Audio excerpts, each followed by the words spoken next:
Capítulo 2. No cenário terrestre.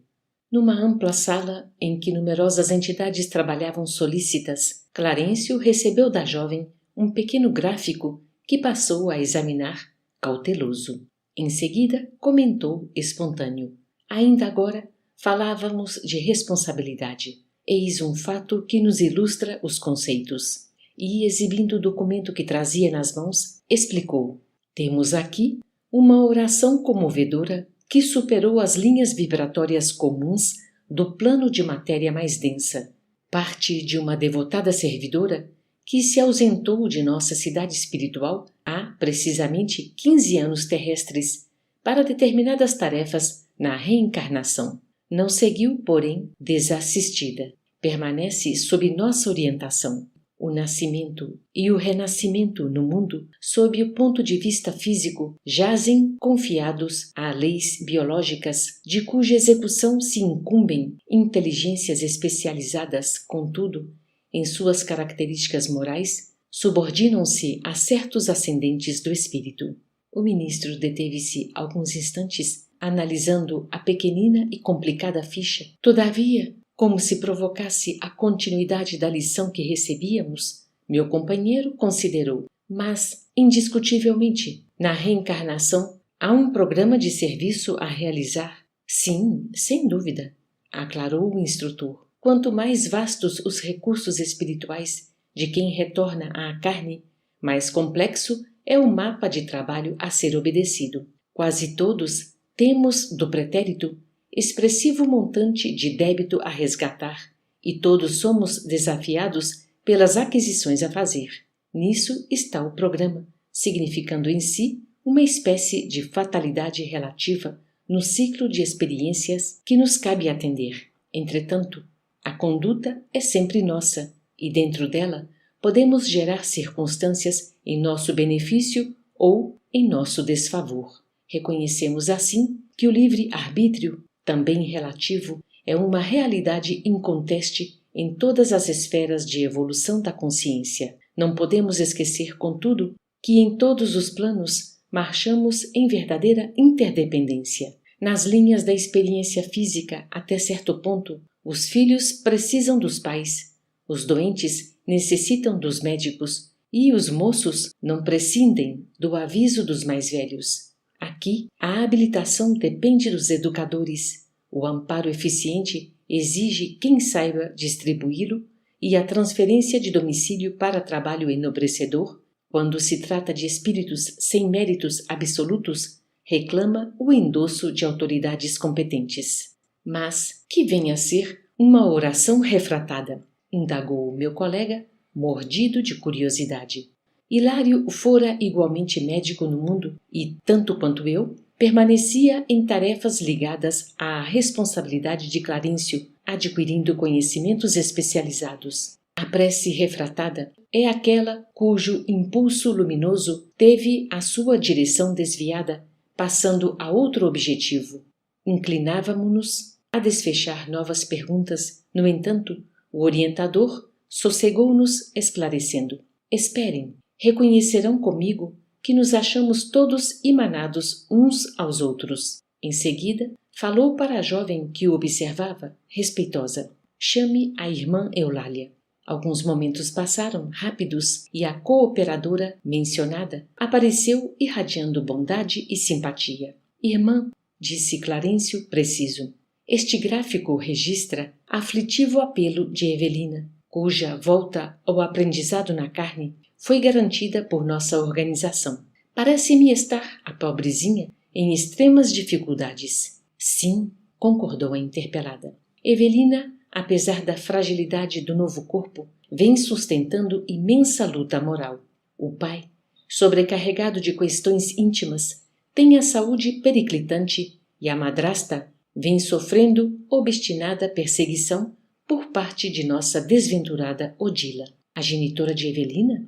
Sim, ela mesma. Ainda não se resignou a perder a primazia feminina no lar. Há 2 anos, empenho, energia e boa vontade por dissuadi-la. Vive, porém, enovelada nos laços escuros do ciúme e não nos ouve. O egoísmo desbordante fala esquecida dos compromissos que abraçou. Zulmira, por sua vez, a segunda esposa de Amaro, desde a morte do pequenino Júlio, caiu em profundo abatimento.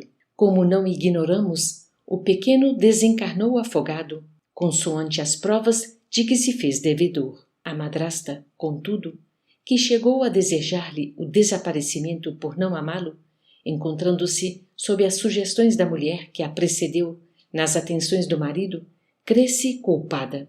Evelina, depois de perder o maninho em trágicas circunstâncias, acha-se desorientada entre o genitor aflito e a segunda mãe em desespero. Ainda anteontem pude vê-la. Chorava comovedoramente diante da fotografia da mãezinha desencarnada, suplicando-lhe proteção. Odila, porém, envolvida nas teias das próprias criações mentais, não se mostra capaz de corresponder à confiança e à ternura da menina. Ela, entretanto, tem insistido com tal vigor na obtenção de socorro espiritual que as suas rogativas, quebrando a direção, chegam até aqui de tal modo. Reparávamos o pequeno gráfico em silêncio. Sustando a pausa longa, o ministro fixou Hilário e indagou: compreendem agora o que seja uma oração refratada? Evelina recorre ao espírito materno que não se encontra em condições de escutá-la, mas a solicitação não se perde. Desferida em elevada frequência, a súplica de nossa irmãzinha vara os círculos inferiores e procura o apoio que lhe não faltará. Passeando em nós o olhar muito lúcido, concluiu: desejariam cooperar conosco na tarefa assistencial? Sem dúvida, o caso fascinava-nos a atenção. O orientador, no entanto, recomendou esperássemos 2 dias. Desejava inteirar-se a sós de todas as ocorrências para instruir-nos com segurança quando estivéssemos a usufruir-lhe a companhia. Nossa excursão, todavia, foi marcada e, no momento preciso, achávamos-nos a postos.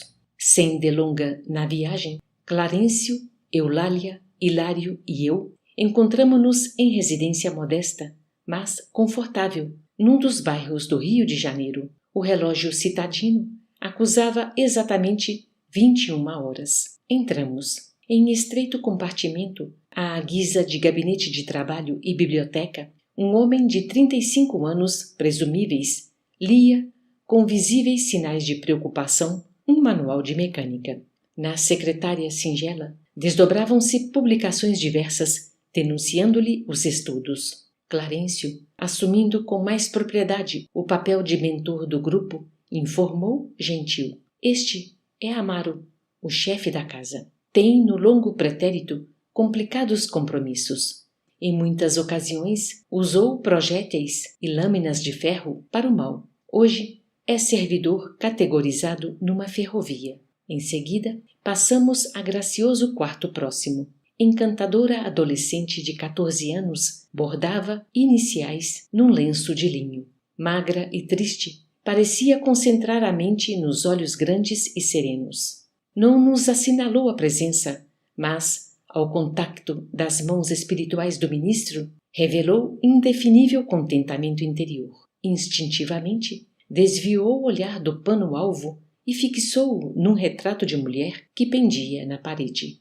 Sorriu, enlevada, qual se conversasse com a imagem, enquanto Clarencio nos dizia: esta é a nossa Evelina, cuja reencarnação foi por nós organizada faz alguns anos. A fotografia é uma lembrança da mãezinha que já partiu. Evelina está ligada aos pais através de imenso amor desde séculos remotos.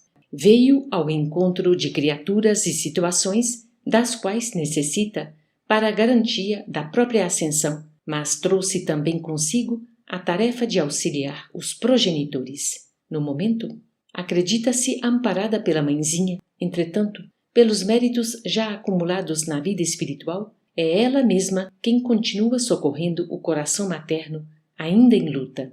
Abracei, comovido, a mocinha estática que se guardava em luminoso halo de tranquilidade e, por alguns instantes, meditei na grandeza do amor e na sublimidade da oração.